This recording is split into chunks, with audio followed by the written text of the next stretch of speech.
Oke, buku yang kita gunakan masih dari Capra ya. Kali ini saya berhasil mendapatkan edisi ke-7 ya. Kalau kalian membutuhkan nanti saya akan mengirim lewat WA.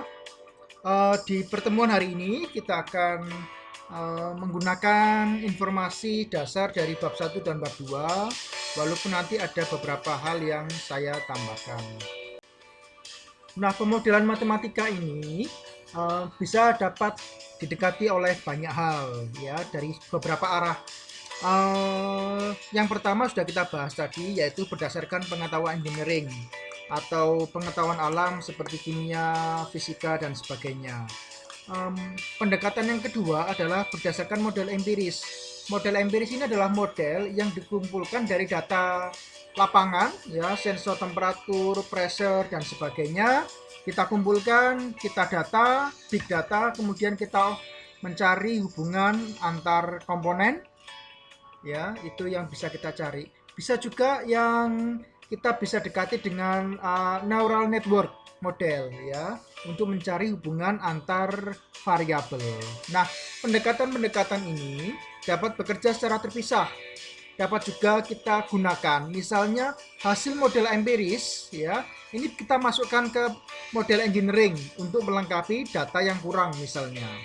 Pendekatan dari neural network juga bisa kita gunakan untuk membandingkan apakah model empiris atau model engineering ini berjalan seperti yang kita lihat atau ada kontradiksi antara satu model dengan model lainnya yang kemudian nanti bisa dapat dianalisa.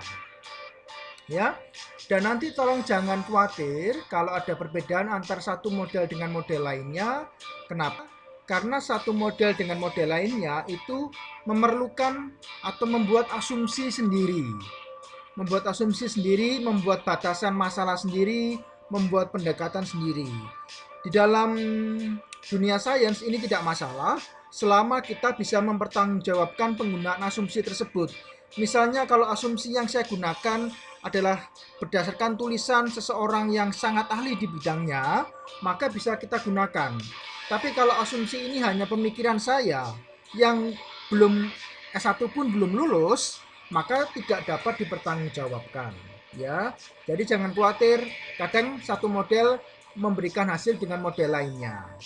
Nah, seperti kita saksikan di sini, kadang-kadang tampak ruwet, tampak nggak jelas, tampak saling ada ketergantungan antara satu faktor dengan faktor lainnya.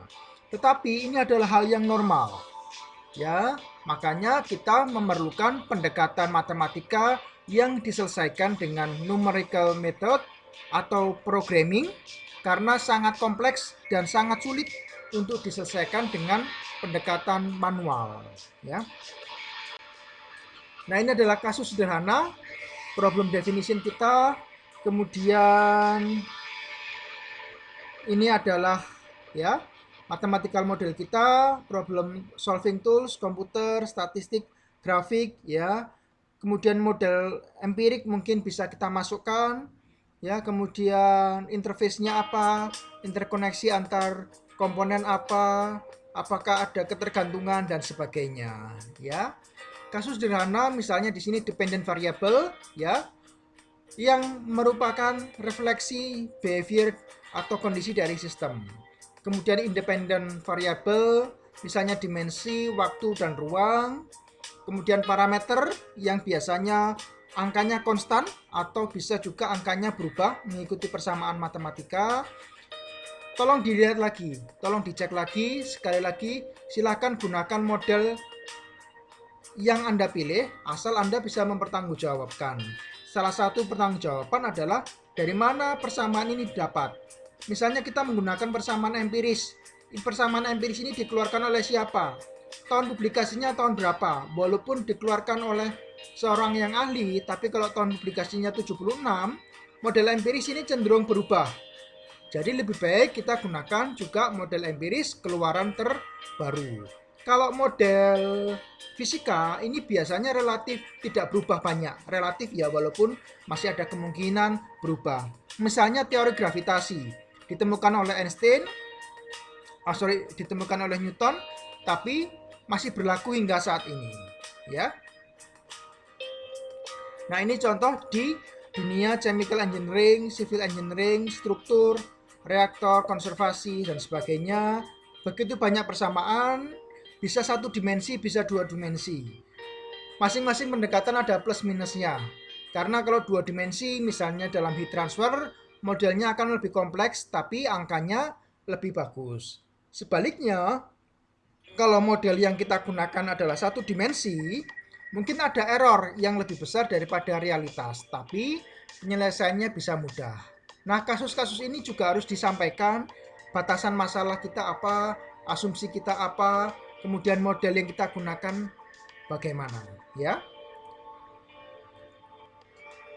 Ini misalnya dalam mechanical engineering, dalam electrical engineering, ya, persamaan tegangan, loop tegangan, paralel seri, kemudian persamaan percepatan yang melibatkan turunan kedua atau kecepatan yang melibatkan turunan pertama dan sebagainya. Silakan gunakan. Sekali lagi, satu, ketahui batasan masalah kita harus disampaikan ketika membuat model. Dua, asumsi kita harus disampaikan, ya. Kemudian input output harus jelas. Kemudian dari mana persamaan-persamaan ini kita gunakan, dan sekali lagi tolong gunakan persamaan dari pihak atau publikasi yang sudah diakui kehandalannya secara internasional. Ya, inilah model matematika melibatkan diferensial, logaritmik, Lagrange, eksponensial, integral, akar, dan sebagainya. Ini bisa muncul baik model empiris atau model engineering. Jadi nanti di bab berikutnya kita akan belajar persamaan diferensial pertama, kedua, ketiga, empat, dan sebagainya. Persamaan eksponensial, kemudian integral, akar juga akan kita pelajari di kelas metode numerik ini.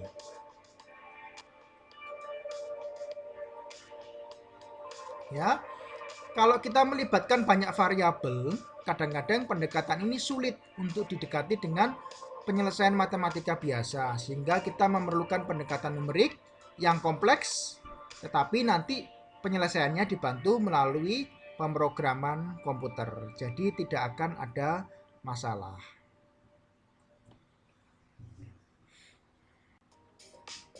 Ya, supaya model matematika dapat diselesaikan dengan baik, maka kita perlu representasi informasi sederhana.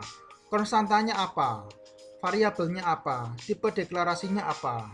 Kemudian representasi lebih lanjut, struktur data, array, rekaman, looping kapan terjadi, kemudian kapan decision yes no, no go atau go, dan sebagainya harus jelas, ya. Karena juga melibatkan iterasi salah satunya.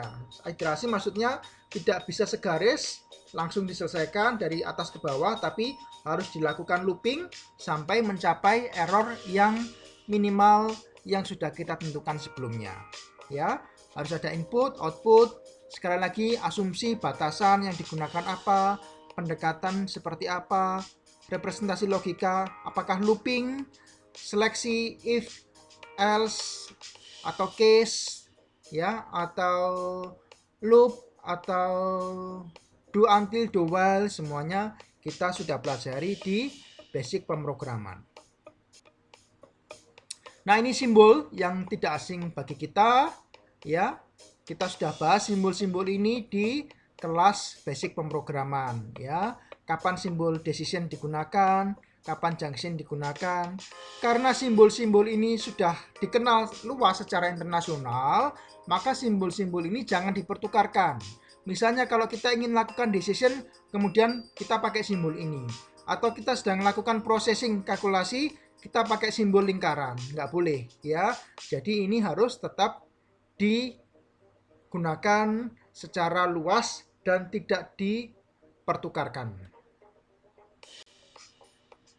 Ya, sementara itu kalau nanti kalian sudah di semester 6 atau menjelang skripsi, nanti ada beberapa software yang bisa kita gunakan, ya, software-software paket seperti MATLAB, ANSYS, ChemSig, dan sebagainya yang berisi model-model yang disembunyikan oleh pembuatnya, tetapi sengaja dibikin untuk membantu permasalahan kita secara engineering. Tapi tetap saat kita menggunakan model-model ini, kita harus tahu batasan masalahnya apa, asumsinya apa, karena opsinya banyak sekali. Ketika kita melakukan kesalahan dalam mengambil batasan masalah, asumsi, model, dan pendekatan, maka jangan heran kalau hasilnya nanti juga menyimpangnya terlalu jauh. Ya, sekali lagi, walaupun sudah ada software paket seperti tersebut, maka tetap pengetahuan engineering kita perlukan untuk menentukan batasan masalah, input, output, asumsi, dan sebagainya.